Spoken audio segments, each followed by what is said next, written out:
समुद्र तल से करीब 5000 मीटर की ऊंचाई पर हिमालयास के बीच मौजूद है एक ऐसी रहस्यमयी जगह जहां बहुत सारे ह्यूमन स्केलेटन्स आज भी पाए जाते हैं। जी हाँ दोस्तों, हम बात कर रहे हैं रूपकुंड लेक की, जो अपने आप में ही बहुत ही ज्यादा मिस्ट्रीज से भरे हुए प्लेसेस में से है।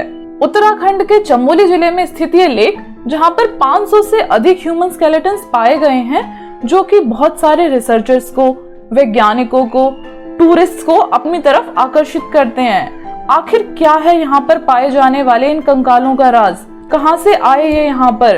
कितने पुराने हैं ये? क्या इनकी मृत्यु किसी महामारी के चलते हुए हुई है या फिर कोई और राज है? आइए जानते हैं यहाँ से जुड़ी हुई और भी कई बातें अपनी आज की इस वीडियो में। तो इस वीडियो को एंड तक जरूर देखें और चैनल को भी सब्सक्राइब जरूर कर दें ऐसी ही और अमेजिंग वीडियोस के लिए।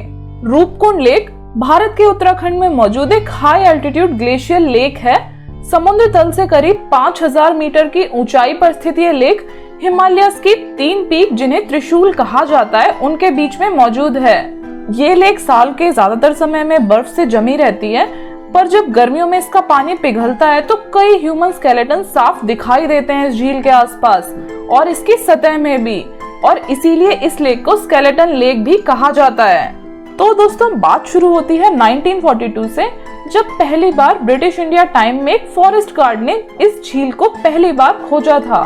तो उस समय ब्रिटिश अथॉरिटीज को लगा कि इस झील में मौजूद ये स्केलेटन्स जापानीज सोल्जर्स के हो सकते हैं, जो कि सेकेंड वर्ल्ड वॉर के समय ब्रिटेन पर आक्रमण करने के लिए सीक्रेट रास्ते से यहाँ से आ रहे होंगे और यहीं फंसे रह गए होंगे।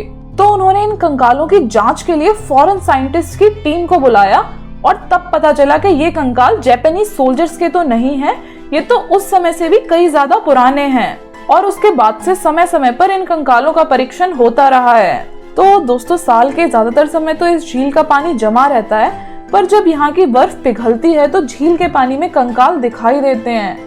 और सिर्फ कंकाल ही नहीं, उनके साथ साथ लकड़ी से बनी हुई वस्तुएं, लेदर और रिंग्स भी पाई गई हैं। और खास बात यह है कि कई कंकालों के सिर पर फ्रैक्चर भी है, जिस पर भी कई थ्योरीज दी गई हैं। और इतना ही नहीं, 2003 में नेशनल ज्योग्राफिक की टीम की रिपोर्ट के अकॉर्डिंग कुछ स्केलेटन्स के साथ मांस भी मिला है। तो इनके पीछे कुछ कहानियां बड़ी ही ज्यादा फेमस है।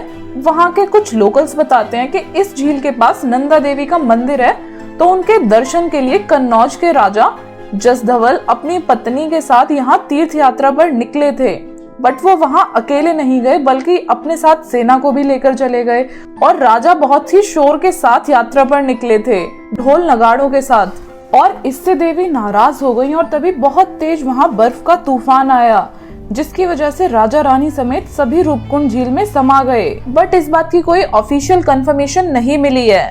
एक रिसर्च में ये भी कहा गया कि यहाँ एक ट्रैकर्स का ग्रुप आया हुआ था, तो अचानक से तेज बर्फीले तूफान आने से और बड़े बड़े ओले पड़ने की वजह से कोई नहीं बच पाया यहाँ पर, क्योंकि 35 किलोमीटर तक दूर दूर तक सिर छिपाने के लिए कोई भी जगह नहीं थी। तो 1950 में एंथ्रोपोलॉजिकल सर्वे ऑफ इंडिया द्वारा की गई सर्वे के अकॉर्डिंग जो स्केलेटन्स वहाँ पर मिले हैं, उनमें सर की हड्डियों में फ्रैक्चर्स भी मिले हैं, और ये इंजरीज ऊपर से किसी गोल हैवी चीज के पड़ने से हुई हैं। तो यहाँ पर मिले इन अवशेषों का एक्सरे किया गया था, तब इनमें ये फ्रैक्चर होने वाली बात पता चली थी। और वहीं एक और थ्योरी के अकॉर्डिंग ये जो कंकाल यहाँ पर मिले हैं, ये भारतीय सैनिकों के हैं जो 1841 में तिब्बत पर कब्जा करने के लिए जा रहे थे, लेकिन उन्हें हराकर भगा दिया गया और वो इसी रास्ते से वापस लौट रहे थे। और तभी वो रास्ता भटक गए और इसी दौरान मौसम खराब हो गया और उनकी यहाँ पर मृत्यु हो गई। तो शुरुआती रिसर्च में पता चला कि इन कंकालों में एक समूह एक परिवार का था और जो दूसरा समूह था उसमें थोड़े छोटे कद के लोग थे और ज्यादा लोग 35 से 40 वर्ष की आयु के थे। बट नेचर कम्युनिकेशंस में पब्लिश एक रिपोर्ट के अकॉर्डिंग पता चला कि भारत, ग्रीस और साउथ ईस्ट एशिया के लोगों के कंकाल इनमें शामिल हैं, और ये सब कंकाल एक समय के नहीं है, अलग अलग पीरियड के हैं और अलग अलग नस्लों के। फिर जब इन कंकालों के सैंपल्स को ऑक्सफोर्ड यूनिवर्सिटी भेजा गया था, तो वहाँ पर इन स्केलेटन्स की कार्बन डेटिंग जांच की गई, जिसमें पता चला कि ये कंकाल बहुत ही ज्यादा पुराने हैं, लगभग 850 ईस्वी में हुई किसी घटना का शिकार हैं। तो दोस्तों, वहाँ पर जितने कंकाल मिले उनमें से 71 कंकालों की कार्बन डेटिंग हुई थी। कार्बन डेटिंग वो मेथड होता है जिससे पता चलता है कि कोई भी ऑब्जेक्ट, कोई भी चीज कितनी पुरानी है। और जब उन पर ये रिसर्च की गई तो उस रिसर्च में पता चला कि जो ये कंकाल हैं इनमें आपस में कोई संबंध नहीं था, क्योंकि पहले जो रिसर्च हुई थी उसमें साइंटिस्ट ने इनमें एक समूह को एक परिवार का माना था और ये भी पता चला कि ज्यादातर जो इसमें कंकाल हैं वो स्वस्थ ही रहे होंगे और इन कंकालों में कोई भी बैक्टीरिया या बीमारी पैदा करने वाले कीटाणुओं के अवशेष नहीं थे। इसका मतलब ये है कि इनकी मौत किसी महामारी की वजह से भी नहीं हुई थी।